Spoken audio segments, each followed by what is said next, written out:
Olá, olá! Começa agora o Entrevistas DPE. Hoje nós estamos ao vivo, então você que está chegando por aqui, seja muito bem-vindo. Hoje o nosso bate-papo é sobre o Dia Mundial da Síndrome de Down. E os tratamentos que essas pessoas recebem no decorrer da vida. Por isso, eu vou conversar agora com a fonoaudióloga Carolina Brito. Seja bem-vinda. Muito obrigada pelo convite.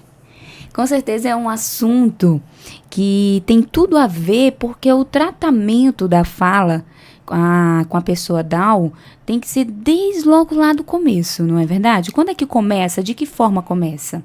Exatamente. A estimulação precoce, né, desde que a criança recebe o diagnóstico, ela é imprescindível para que a criança tenha um bom desenvolvimento de fala e linguagem.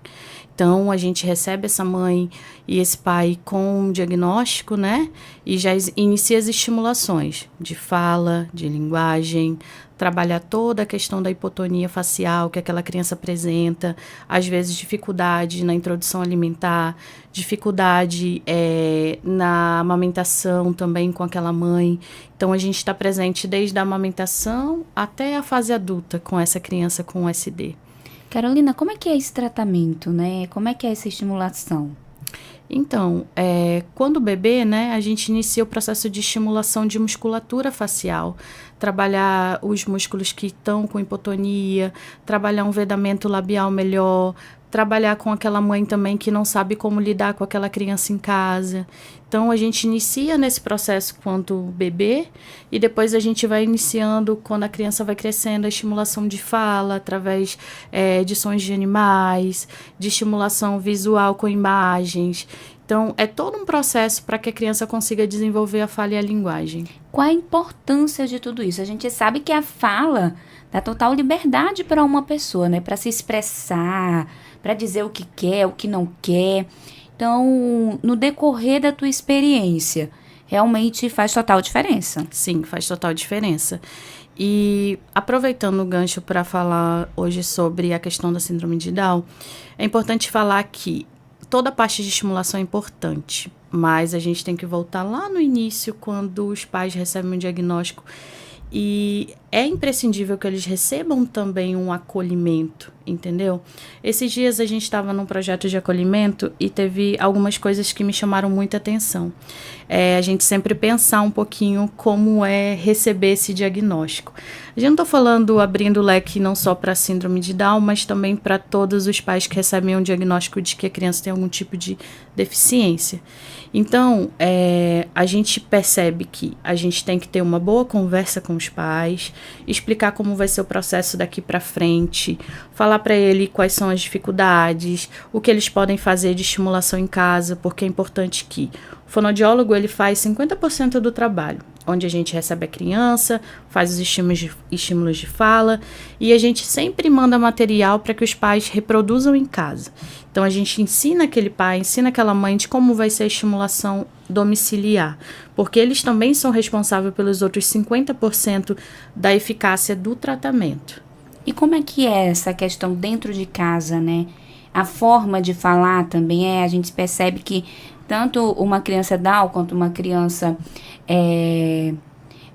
os pais têm essa mania de quando é criança, nem falar já com aquela linguagem assim, sim, meio, né? A gente sempre conversa infantil, sobre isso. É errado? Errado. A gente sempre fala que os pais têm que falar de uma maneira normal com a criança e às vezes a gente pega pais também que falam assim, papai, mamãe, chamam a criança de papai e mamãe, o que também dificulta a criança entender quem é ele. Então eu falo, chama a criança pelo nome, fala mais articulado, olha de frente, entendeu? Para que a criança consiga ver como é que é o ponto e o modo articulatório daquele fonema. Oi, oi. Então, a gente trabalha sempre com esses pais, dando esse feedback, dando esse material para que em casa ele também reproduza, para que a criança consiga desenvolver melhor. Eu lembrei até de um meme agora que apareceu esses tempos, né? A criança, quando a mãe tá falando, oi mamãe, aí a criança, eu não estou entendendo, eu sou a mãe, eu sou a filha.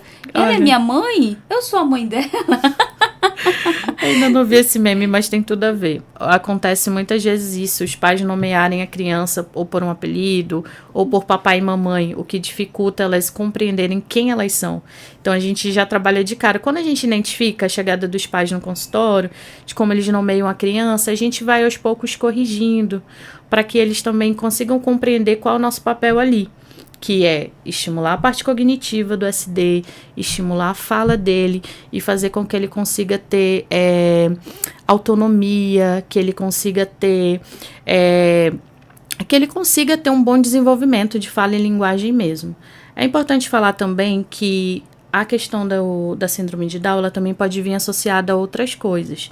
Então, a gente pode ter, por exemplo, uma criança que tem problemas na tireoide, que é um alerta para os pais. A gente também pode ter uma criança que pode ter problemas visuais, pode ter também uma criança que possa ter problemas auditivos.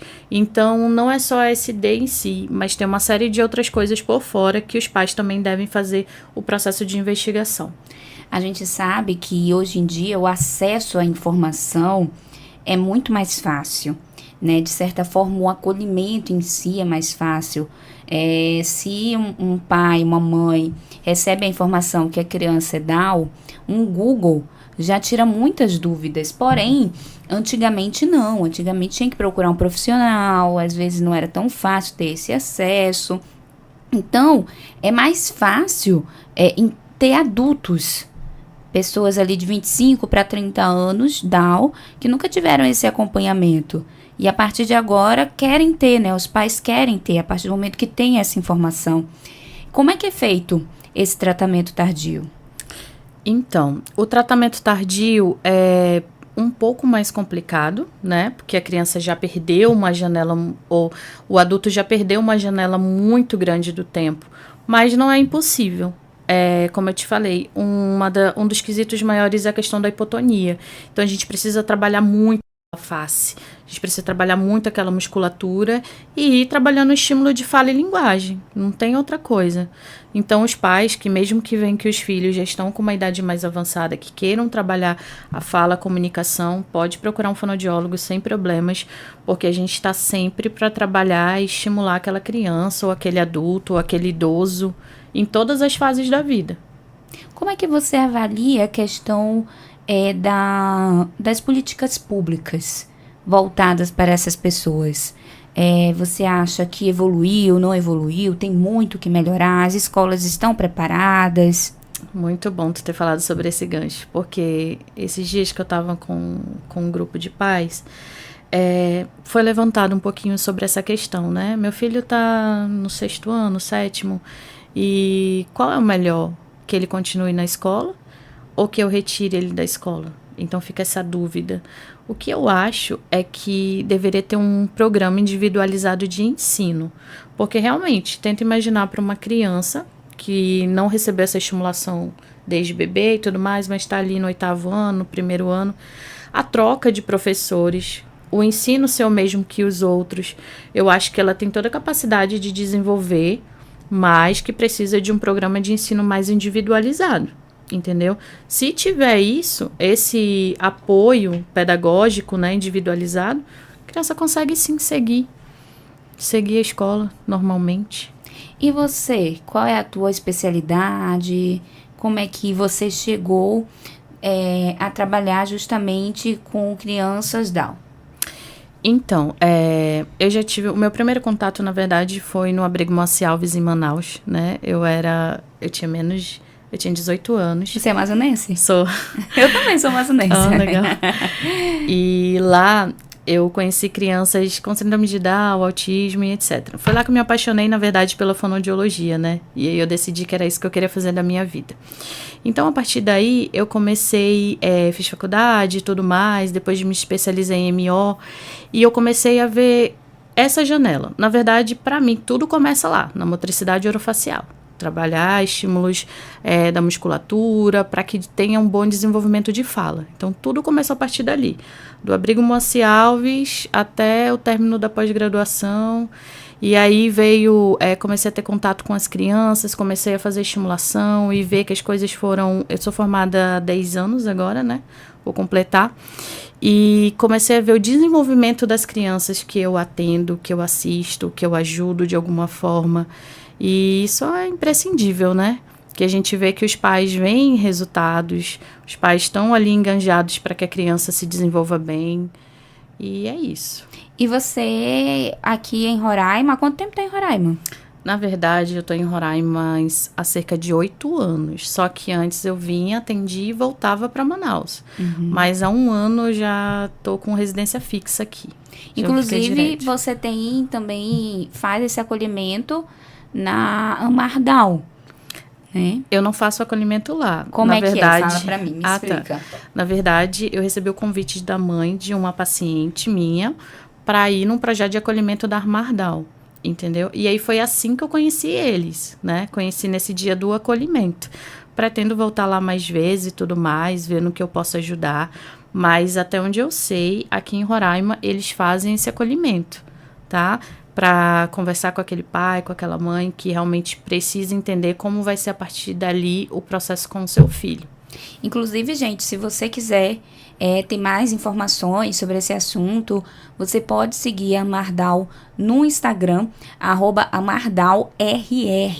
Lá você encontra todas as informações sobre essa ONG que faz todo o acolhimento para mães e crianças Down. Realmente um acolhimento que faz total diferença, né? Total diferença. Eu sou mãe atípica. E teve uma coisa que a palestrante falou que eu fiquei bem pensativa, sabe? Quando a gente fica grávida e a gente idealiza uma criança, a gente idealiza uma criança perfeita. Então, o que acontece? Quando nós recebemos o diagnóstico de qualquer coisa que acontece com o nosso filho, a gente passa por um processo difícil de aceitação. Não foi mais fácil para mim, porque eu sou fonoaudióloga. Não foi mais fácil para o meu vizinho, para o meu outro. Não é fácil para ninguém. E esse acolhimento, seja com a criança, seja com os pais que receberam diagnóstico de síndrome de Down ou os pais que receberam outro tipo de diagnóstico, ele é imprescindível. A gente precisa que alguém venha, pegue na sua mão e diga, ó, vai dar tudo certo. Olha, a partir daqui é isso que vai acontecer, procura o profissional tal, e vai dar tudo certo. Então, acho que esse abraço, esse acolhimento inicial é o que vai dar todo o sucesso daqui para frente com aquela criança. Então, você como mãe atípica, qual o conselho que você deixa para as mães, para os pais que estão nos acompanhando agora? Olha, o meu conselho inicial é esse, que o processo terapêutico ele é imprescindível.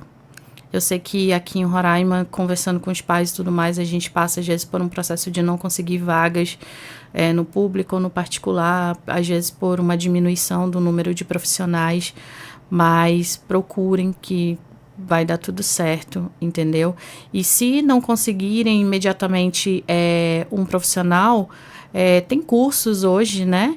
Disponíveis online e tudo mais para você entender melhor como vai ser o processo terapêutico do seu filho e conseguir fazer em casa algumas adaptações, por exemplo, imprimir um alfabeto, colocar no canto da casa onde a criança é estimulada e principalmente tirar um tempo do dia para fazer essa estimulação, explicar as cores, brincando, montando alguma coisa, falando com aquela criança, entendeu?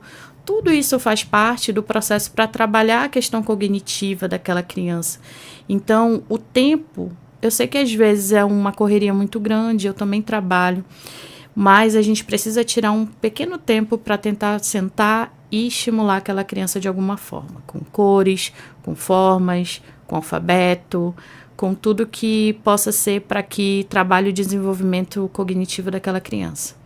Inclusive, eu acho que esse conselho é válido não só para mães atípicas, né? Para as mães em geral. Exatamente, porque a gente também pode falar aí de uma criança que possui a questão de atraso de fala, crianças com até 2 anos não falam nada, não balbuciam nada. Então, a questão da estimulação precoce, ela é válida para todas as crianças. Precisa ter uma estimulação para que a criança consiga desenvolver a fala. Não tem método mágico, não tem a melhor fonoaudióloga do mundo se a estimulação também não ocorrer em casa. Então, para a gente finalizar o nosso bate-papo, qual a tua última orientação, o teu recado nessa data tão especial, que é o dia 21 de março, dia da Síndrome de Down? O meu recado é esse, pais.